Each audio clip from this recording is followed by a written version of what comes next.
तो मेरी पिछली एक वीडियो पे कमेंट आया इन भाई का, जिसमें कि इन्होंने कहा कि अगर थंबनेल में एक्चुअली आप ही हो फोटोज़ में, तो हमें भी सिखाओ कि अच्छी फ़ोटोज़ कैसे खींच सकते हैं। तो इस वीडियो में मैं बेसिकली बताने वाला हूँ कि अगर आप लेफ़्ट देखते हो या अगर आप राइट देखते हो या अगर आप ऊपर देखते हो, कैसे भी देखो तो एक अपीलिंग फ़ोटो कैसे खींच सकते हैं। कुछ पॉइंट्स डिस्कस करूँगा एंड ऑनेस्टी के साथ बताऊँगा आपको जो मैंने चेंज करे। एंड ये वीडियो थोड़ी अलग होने वाली है, so stay tune till the end. So basically अब मैं बताने वाला हूँ आपको कुछ टिप्स जिससे कि आप अपने फ़ोटो को और ज़्यादा अपीलिंग बना सकते हो। So the first point is being confident. देखो, आप कोई भी चीज़ किसी के सामने प्रेजेंट करो, चाहे ये वीडियो ही हो, चाहे वो फ़ोटोज़ हो, उसके थ्रू आप ये कन्वे करना चाहोगे कि बेसिकली आपको पता है कि आप क्या कर रहे हो, ना कि आप किसी चीज़ को इमिटेट करने की कोशिश कर रहे हो। बट ये जो चीज़ है कि आप शो कर रहे हो कि आपको पता है आप क्या हो, वो कॉन्फिडेंस जो है वो एक बारी में नहीं आने वाला, ना ही ऐसे चुटकी बजा के आने वाला है, but it takes time. So you need to fake it until you make it. जो कि मैंने पिछली वीडियो में बताया था, ऊपर आ रही होगी, दोनों साइड से कहाँ आएगी ये नहीं पता, बट आ रही होगी। सो इस फोटो में आप देख सकते हो ये पोज, एंड इस फोटो में आप देख सकते हो ये पोज। दोनों फोटो में पोजेस एग्जैक्टली सेम है, पर्सन भी सेम है, हाँ थोड़ा बहुत फिजिकलिटी एंड फेशियली वो सारी चीज़ें अलग है, but still poses are the same. But इस वाली फोटो में जैसे आप देख सकते हो मैं थोड़ा अंडर कॉन्फिडेंट हूँ, लाइक मेरे को like it seems like I don't know what I am trying to do, I am just doing it for the sake of doing it, मतलब करना पड़ रहा है इसलिए कर रहा हूँ, या फिर इमिटेट करने की कोशिश कर रहा हूँ। बट यहाँ आप देख सकते हो कि मेरी शक्ल पे कॉन्फिडेंस दिख रही है, वो स्माइल से कॉन्फिडेंस दिख रही है कि हाँ मुझे पता है मैं क्या कर रहा हूँ। So this is the basic difference. Like तुम प्रेजेंट कर रहे हो किसी के सामने तो उन्हें लगना चाहिए कि तुम्हें पता है तुम क्या कर रहे हो, ना कि जस्ट ट्राइंग टू इमिटेट और लाइक कुछ भी कर दिया, ऐसे नहीं।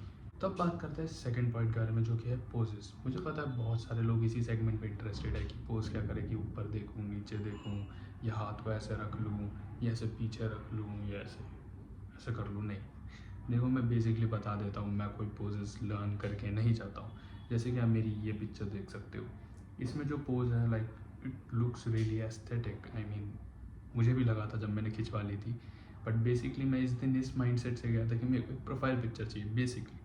सो मैं वहाँ बैठा हुआ था, एंड जैसे मैं बैठा हुआ था आई थॉट कि लाइक ऊपर से फ़ोटो खिंचवाएंगे अच्छी लगेगी, एंड मैंने वो फ़ोटो खिंचवाई, and all of my friends tried the same pose. वो फ़ोटोज़ मेरे पास है, नहीं मिलेगी तो मैं ज़रूर डालूंगा, बट उन्होंने वो सेम पोज में फ़ोटो खिंचवाई, but it did not look the way my photo seemed. तो डिफरेंसेस क्या है? डिफरेंसेस ये है कि देखो बेसिकली मेरा नेचुरल वे था वो बैठने का। मैं लाइक ऐसे सोच के नहीं बैठा था कि इतने एंगल पे टांग रखना है, इतने एंगल पे हाथ रखना है, सर इतने डिग्री पे मुड़ा होना चाहिए, नहीं, इट केम नेचुरली और मैंने तभी खिंचवा ली। So basically it really doesn't matter कि तुम क्या पोज कर रहे हो, बट हाँ एक जेन्युइन अच्छे पोजेस के लिए या फिर एक अच्छे एंगल के लिए तुम्हें पता होना चाहिए कि लाइक क्या चीज़ें कर सकते हो तुम। तो उसके लिए बेसिकली तुम जा सकते हो पिंटरेस्ट पे या इंस्टाग्राम पे, एंड वहाँ पे बहुत सारी फ़ोटोज़ या बहुत सारी चीज़ें आपको देखने को मिलेगी जो लोग कर रहे हैं। अब मैंने ये सारी चीज़ें सीखी थी मेरे एक दोस्त से, जो कि बहुत एस्थेटिक है, बहुत ही ज़्यादा, एंड वो उसकी स्टोरीज़ वगैरह से मैंने बहुत सारी चीज़ें सीखी और मैंने वो सारी चीज़ें अपने ऊपर इम्प्लीमेंट करना शुरू कर दी। और स्टार्टिंग में मुझे जो क्रिटिसिजम्स मिले, I mean just don't know भाई मैं क्या कहूँ, बट eventually वो मेरा पार्ट बन गया, and now I am perceived as someone aesthetic through my photos, like college में भी। So it really doesn't matter, right? वो क्रिटिसिज्म एक फेज़ है, वो सबको मिलेगा, क्योंकि मैंने बताया ना कॉन्फिडेंस एक बारी में नहीं आने वाला, वो इवेंचुअली आएगा। तो इंस्टाग्राम या पिंटरेस्ट पे जाके आपको जो फ़ोटोज़ पसंद है वो देखिए, और जो पोजेस दिखते हैं उसे देखिए। मैं ये नहीं कह रहा कि ऐसा रटो या उसे रिक्रिएट करने की कोशिश करो, बस देखो। तो उससे क्या होगा ना, सबकॉन्शियसली आपका माइंड फीड कर लेगा कि ऐसी चीज़ें होती हैं, ऐसी ज़्यादा प्लीजिंग है या आपको पसंद है। तो जब बेसिकली आप कहीं जाओगे या कुछ करोगे, सबकॉन्शियसली ही आप अच्छी फ़ोटोज़ खिंचवा लोगे। मेरे पास ऐसे बहुत सारी फ़ोटोज़ है जिसमें जेन्युइनली मैं कोई पोज भी नहीं कर रहा हूँ, लाइक मैं लेफ्ट देख रहा हूँ, राइट देख रहा हूँ, and it seems pretty good, क्योंकि वो सबकॉन्शियस है। मैं डेलिबरेटली नहीं करना चाह रहा। देखो अगर मैं डेलिबरेटली कोई चीज़ करना चाहूँगा, वो चीज़ देखते ही पता चल जाएगी कि ये बंदा कुछ करने की कोशिश कर रहा है। एंड एक जो सबकॉन्शियसली होता है, it seems candid, it seems like it's real, like nothing fake in it. Like ऐसा नहीं लगता कि मैं कोई चीज़ फेक करने की कोशिश कर रहा हूँ, but it seems real. So that's what makes a good appealing picture. Third point यह है कि कैमरा। देखो अब ये है एक ऐसी चीज़ जो कि तुम फिक्स नहीं कर सकते। बेसिकली अगर तुम पैसे कमा रहे हो तो ही कर सकते हो, वरना तो like you have no other options. तो अगर तुम्हारे पास एक अच्छा कैमरा नहीं है, I would recommend you to use a good filter. Filters तुम्हें लाइक जो लोग स्नैपचैट यूज़ करते हैं उनको तो पता ही होगा क्या है फ़िल्टर, उनके पास तो करोड़ों फ़िल्टर होंगे। ऑब्वियसली मैं स्नैपचैट यूज़ नहीं करता तो मेरे पे नहीं है, but I have Instagram filters, वहाँ भी डिसेंट फ़िल्टर्स है। तो कोई छपरी वाला फ़िल्टर मत उठा लेना कि बिल्कुल तुम्हारे मुँह का रंग ही बदल दिया हो, ऐसा नहीं। बट एक बेसिक फ़िल्टर जो थोड़ा बहुत कॉन्ट्रास्ट ऐड करे, लाइक हाँ थोड़ी डार्कनेस, थोड़ी वाइब्रेंसी, या एक एस्थेटिक फ़िल्टर लो लाइट टाइप जो थोड़ी डिम कर दे लाइट को, जिससे कि आपके जो शेड्स और शेडोज़ हैं ना वो थोड़ा और उभर के आए।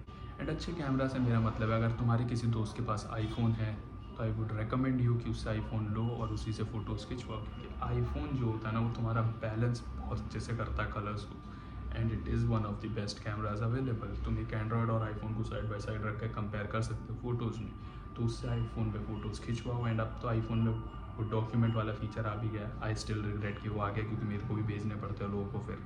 I mean it's an headache, but still तुम डॉक्यूमेंट फॉर्म में उससे photos low and you can upload that, because वो क्वालिटी तुम अटेन नहीं कर सकते। आई डोंट नो वाई, बट नहीं हो पाता। अब फोर्थ पॉइंट मैं बेसिकली बताना चाहता हूँ कि अगर आपको अपनी प्रोफाइल एस्थेटिक लगानी है तो इसका मतलब ये नहीं कि बेसिकली आपको अपनी ही पिक्चर्स पोस्ट करनी है। बेसिकली आप नेचर, कहीं जा रहे हो, कोई प्लेस विजिट करी, कोई कैफ़ेज़ हो गए, कोई रेस्टोरेंट्स हो गए, वहाँ की भी पिक्चर्स आप पोस्ट कर सकते हो, बट उसमें एक चीज़ ध्यान रखना कि अपनी एक्सपोजर गिरा देना। ऐसी चीज़ों की फ़ोटोज़ जिनकी एक्सपोजर गिरी होती है, कोई लोकेशन की फ़ोटो जिनकी एक्सपोजर गिरी होती है, उससे क्या होता है ना, जो कॉन्ट्रास्ट होता है ना वो बहुत अच्छे से उभर के आता है and it seems pretty aesthetic. क्योंकि एस्थेटिक का बेसिक मतलब क्या है कि लाइक लाइट डिम होनी चाहिए, लाइक थोड़ा अंधेरा अंधेरा सा होना चाहिए, अंधेरा कायम रहे। सो बेसिकली अगर तुम थोड़ा सा एक्सपोजर गिरा दोगे तो would look pretty aesthetic. And the final point is, अगर तुम्हें किसी फ़ोटो का अपीलिंग बनाना है तो तुम्हें खुद अपीलिंग बनना पड़ेगा। I mean you need to work on your self, you need to get in shape, you need to do looks maxing, you need to take care of your hair style, your dressing sense and all that kind of. अब मैं मान लो कोई neon सा shirt पहन के बिल्कुल एकदम बिल्कुल छपरी कपड़े पहन के फ़ोटो खिंचवा लूँ तो कितना भी पोज मार लूँ लगूंगा तो छपरी। So it all comes down to you as well कि तुम कैसे दिखते हो, कैसे लगते हो एंड तुमने क्या पहना है। Photos are like a resume for you कि तुम कैसे प्रेजेंट कर रहे हो खुद को दुनिया के सामने। सो या आई होप कि इससे आपको हेल्प मिली होगी। एंड और कोई पॉइंट्स है तो कमेंट सेक्शन में बताओ, मैं पार्ट 2 बना के तुम्हारे पॉइंट्स कवर कर लूँगा। And I will meet you guys in the next video. Till then, good bye.